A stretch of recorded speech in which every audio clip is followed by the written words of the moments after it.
Gusto mo bang magkaroon ng blue badge o ma-verified ang inyong account nang hindi nagbabayad ng 499 pesos monthly? Gaya nito. Siyempre, sino ba namang ayaw ng libre? Ang dami kayang advantages kung verified ang inyong account dito sa Facebook.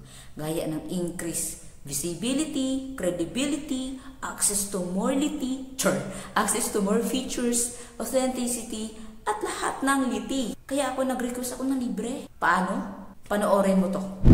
Pupunta lang tayo dito sa ating main profile sa Facebook. Kahit yung page nyo ang gusto nyong ipa-verify, kailangan naka-main profile kayo pag kayo ay nagre-request. Pipindutin yung profile nyo at pupunta lang tayo dito sa Creator Support. Tapos account management, blue verification badge, about verification badges. Tapos pindutin itong how pages or profiles are verified. Tapos mapupunta na kayo dito. Ngayon, sabi dito ni Facebook, requirements to apply for a verified badge. So meron siyang requirements para mag-apply ka ng libre na hindi ka magbabayad ng monthly. Sabi niya, for accounts not subscribed to Meta Verified, we look a number of factors when evaluating Facebook pages and profiles to determine if they are in public interest and meet our verification criteria. So, sa baba, ito yung requirements niya. Pag na-meet mo to, yun, pwede ka nang bigyan nila ng blue badge. Pag nag-request ka, nag-fill up ng form, tapos na-meet mo to, magkakaroon ka ng blue badge na libre. Yan, yung una, authentic, dapat totoong tao yung may-ari ng account, hindi yung mga dami account. Pangalawa, unique, complete, dapat yung profile mo complete lahat. May about section, mga at least one post, may mga activity. Basta complete, 100%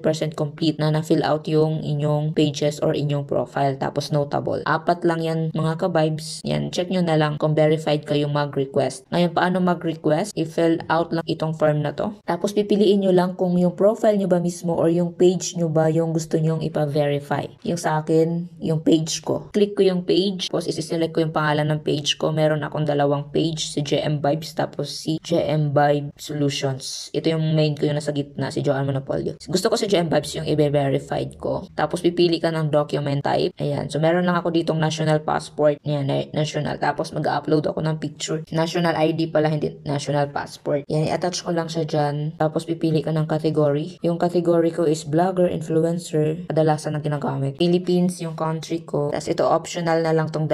Pwede nyo i-fill out yan. Pero sa akin, di ko nila siya i-fill out. Pati itong mga link. Pwede ka maglagay ng mga social media link account mo dito. At least 5. Tapos i-send nyo lang. Pag okay na lahat, i-send nyo lang. Pagka-send, makakatanggap kayo ng notification na i-evaluate nila yung inyong request, kagaya nito. Dito natin makikita kung natanggap yung request natin, kung pasado ba tayo or hindi. Gaya nito, no? Thank you for submitting, blah, blah, blah.